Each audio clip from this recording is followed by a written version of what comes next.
Hi guys, Jeff at Slavens Racing. This video is about modifying the airbox on the 2017 KTM 250 and 300. Actually on all the 17 models because they all have the same airbox, I believe. It applies to the new Husqvarnas as well, 17 Husqvarnas. Their airboxes are a little bit different, but yet very similar. So you can kind of come up with your own plan from after you watch this video.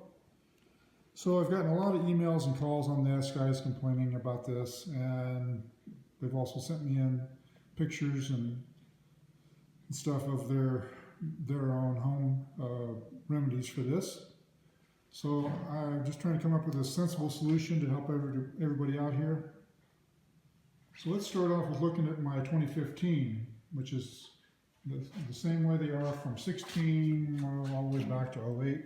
You can see that this air filter compartment, airbox compartment, is very open.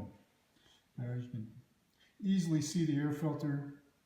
There's air that can come in up around the frame into the airbox. There's a vent here on the side panel. The air can come in. You can actually look through that and see the air filter. Same way on this side over here. Let's see, where am I? There it is. So it's got good ventilation there as well. So, you know, the 16 and earliers didn't have air restriction issues. These things breathe very well. Now, let's move on to the 17 model. Look at this mess. I mean, you can't even see the air filter there. It's ridiculous. And this is a big problem with the jetting issues and just the overall performance of the bike. I highly recommend that this be at the top of your priority list when you're deciding what to do to your new bike, because you've got to address this issue first in order to make it run correctly. So some of the things that people sent in to me were they put a row of holes in the side panels, and big holes on both sides.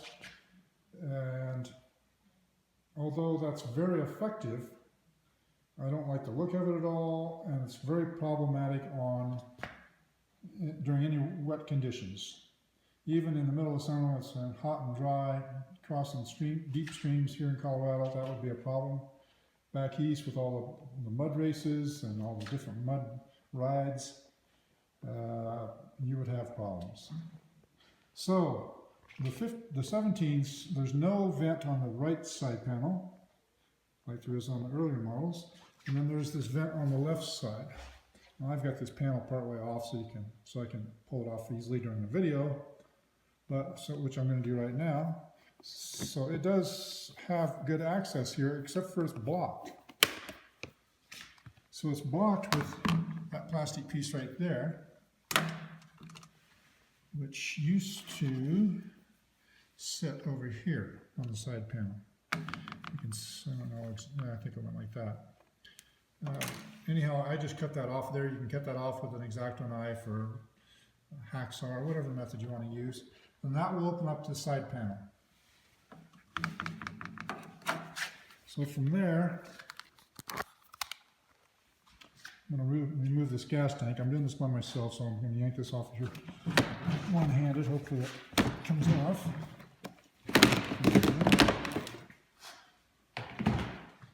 So these holes are all new holes that I put in here that are covered partially when you put the tank and the side panel on, so they're not exposed and should not be problematic during wet conditions.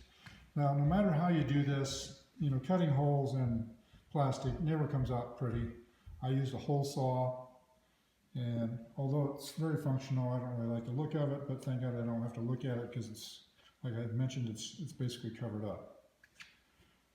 But you can see I put a couple holes in here, a bigger one here, and then a couple small ones here, and I'm probably going to increase the size of these two. I think they could go bigger with no problem.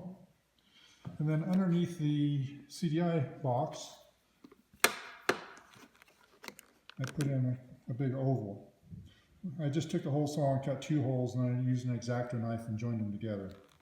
So Now it's got this row of holes, this hole, and then the side panel is breathing better.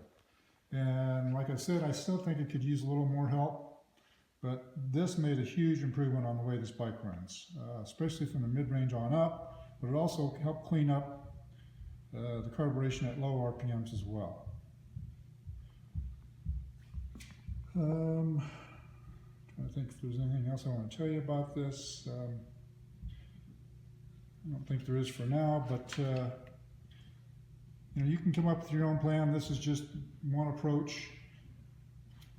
This whole panel here, I'd recommend that you try to leave this in because it holds the battery, it holds the CDI box, and it does give protection from the front to keep, you know, muds and water from splashing in. Some guys cut this thing off. They've cut it right across here, and then the CDI box has only got one mount on it. I don't like that. So, but you guys can decide how you want to do your bike. This is just my first attempt at this, and it's very functional. Like I said, I don't like the looks of it, but it does function very well. That's all for now.